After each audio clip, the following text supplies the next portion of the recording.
Hi, welcome to One Word a Day. I'm Sophie, your pilot into the universe of Chinese. We are going to continue our journey in learning just a little bit more about this amazing language every day. Okay, so last time we talked about scheme, the concept of scheme. And Chinese, we will say the plan, finally the resolution or the action plan, finally climb on top of your front and center of your consciousness. So become the center of your attention. You finally get clarity. You come up with a plan. So that's 计上心头. That's the fruition. Like finally you got a clarity. The result unknown, but at least you have an idea how to handle the situation.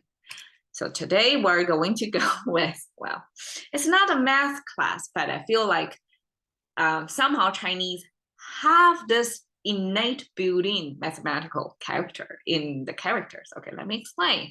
We have 三十六计 today. So 计, in this case, I call it the tactics. Same thing. It's a kind of a solution, an action plan. Something that related to number 10, that's calculation. And then something related to communication, to speaking. So your talk out or share your observations or notations or bookkeepings of the event, and eventually that extended into calculation and build up like a future-oriented plans to do something. So in Chinese, we actually have 三十六计 as a set phrase because it came from a title or the collective wisdom of generations of scholars or strategists putting together some wise maneuvers so that you can win out your competitors. It's a well-known Chinese strategy collection. So we have altogether 36 of them, and this is how Chinese express it. We say 3, 10, 6. That's our 36.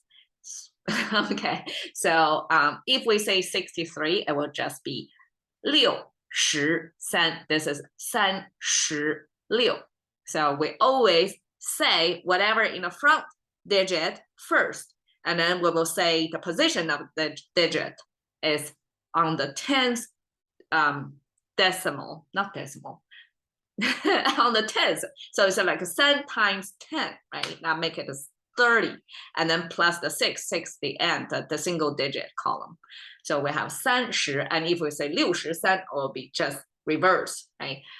It works like that. And the same way, we have 百十千. So every digit we will have that paired with whatever that value on that digit.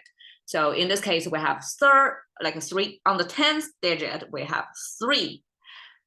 Okay, so even if it's just digit, Chinese language creators, or at least the scholars in later generations, try to attribute good meanings to this character. So when I was reading it, I was like, wow, I wish I knew this earlier, because as simple as number 3, they pack in so much meaning to it.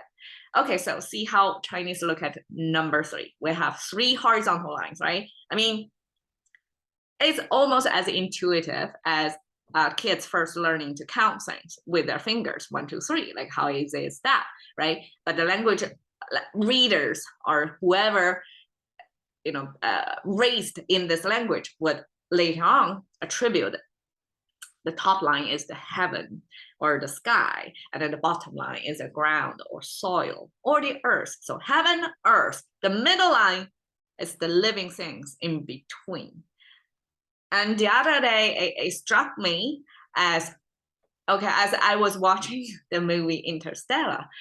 So they always talking about they, like they want us to do something, right? So we as earthlings grow on the ground, but in that movie, it's depicted, or as well as like in religions, it was depicted some higher intelligence or creation beyond the reach of the earthlings, having this intention or intelligence imbued on them. So what's living things in between? I mean, humans, we assign ourselves most likely to be the middle horizontal line, that we are the product of both the heavenly wisdom, and the earthly livelihood. So we're the combination of that.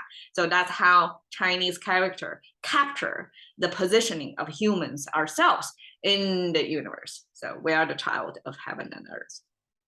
All right. 10, number 10, it came from this roving technology before, not technology, but it's a book counting back then to record numbers. So on a rope, if they tie a knot, that means number 10. I don't know how they express 1 to 9. No clue, but at least a knot is a 10. So eventually people make that knot more obvious by put a horizontal there. But okay, this cross by no means have any connotation of Christianity. Okay, this cross symbol was used by Christianity. I mean, Christianity was born at the time like a Christ was born, right? With his calendar year 0, right? So Chinese language started way ahead of that time, right? So it was no way that we're influenced by Christianity. So this number 10 is simply our roving book counting technology. And eventually language users, scholars came up with their own. Speaking of, oh, this is kind of a coordinate. You have horizontal line that pointing to west and east and west, right? And then you have a vertical line that point like a longitude, latitude, and this vertical line is the south and north. There you have 4 directions. Wow, I'm like, okay, I hope back then some Chinese mathematicians come up with a coordinate system of X and Y. It was the French guy that came up with that. But if as a literary man try to put in the meaning on this cross coordinate as if this is latitude, longitude, I mean, somebody in China could have come up with that coordinate system, right? Okay, so let's see if they do. This is number 6. So, okay, 3 and 10, we have ambitious meanings to it, right? About a human's positioning in the world or the world as a 2-dimensional, structure. If we only look at the longitude and the latitude. Okay, so number 6 then is, okay, on the sine wave, sorry, a little bit trigonometry, on the sine wave. I mean, we like to view this as wait, in trigonometry it's a little bit hard because this is 0, this is 1, it doesn't make sense. But okay, I guess I have to wipe out this value assigned over there. Just look at this as, okay, this is the beginning. Let's regard this as your beginning. And imagine the yin yang, that black and white S-curve thing with a little light opposing color dot on each side. So that yin yang is the basic model of ancient Chinese wisdom to, okay, there's 2 opposing factors. You can regard it as heaven and earth, right? And then there was this power, different ratio of each power, right? And it's more earthly or heavenly, but no matter what, it's not 100% purity. Always there's something, the opposing element is embedded inside the other one, the white or black side. So when we have 10 digits, number 5 is the middle, it's a 50%, half and half position. It can go either way, right? And but number 6 is heading toward another direction. So in ancient times, I guess if we view it as 0 and 1, right? If we view the 10 digits as from 0 to 1, 5 is the middle, it's neutral. So 0 is I don't know, yin and yang. So if we attribute that as either is negative or positive, if we view it like that, number 5 is on the middle line. It's not negative or positive, right? That's the neutral position. And then number 6 is the trend starting going toward like a more bigger number. So let's regard big number as positive. So that would be the starting point of changing toward positive. Wait, actually, sorry. According to I Ching, another Chinese classical that kind of study this yin-yang transitioning theory, that number 6 is the tipping point, not tipping, like because 5 is neutral. 6 is a starting of this trending toward yin, toward the negative, toward the female power. And then 8 is the right in the middle of in. Okay, so I started to blank out of why I put a cosine sign here, but okay.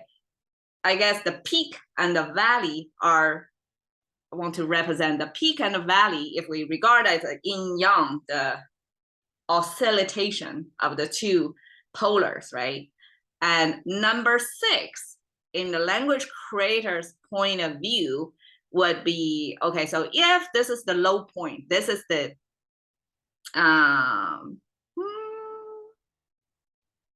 okay, I guess this is number 5. So number 6 would be heading toward in the negative side.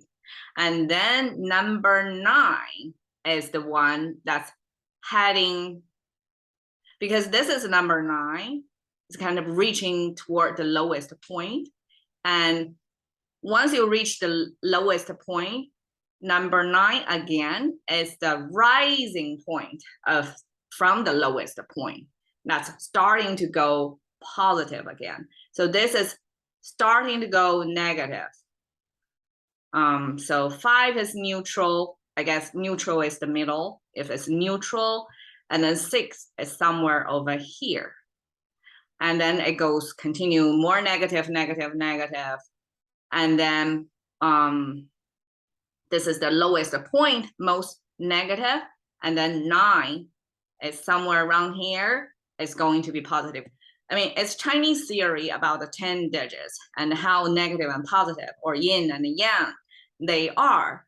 It's not exactly corresponding to trigonometry, of course. That's me. I'm trying to put the two things together to try to understand why number 6 is the starting point of going toward in, and the number 9 is the starting point to go toward yin.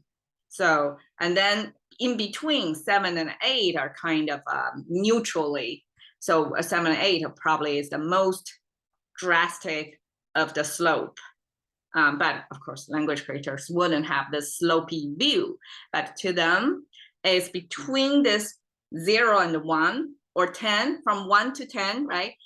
From this 10 digits, the most in and most yang or something like that, they're going to assign number 6 as the transitioning, the beginning of the transitioning into another side of the color, either it's yin or yang.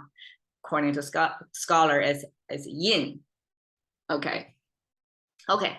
Long-winded explanation of number 6. So we have 36 tactics. That simply is our, I should translate it as 36 stratagems.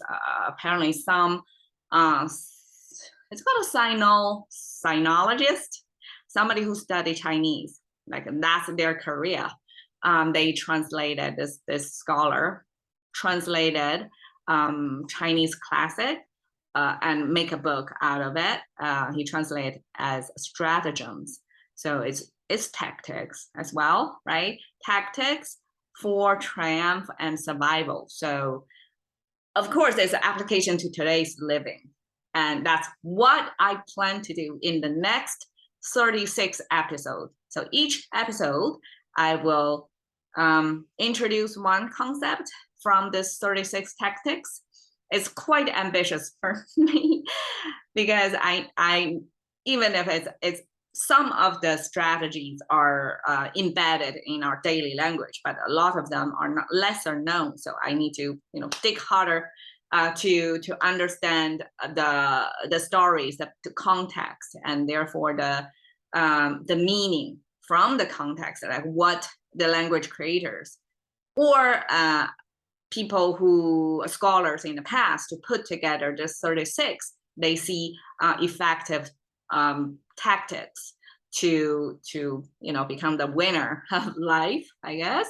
So stay tuned, and I will do that in the remaining of the year as my extended year-end gift to the listeners here. Thank you for sticking with me to discover the language of my native tongue. All right, cash into the currency of thinking by one word a day with Sophie. See you another day.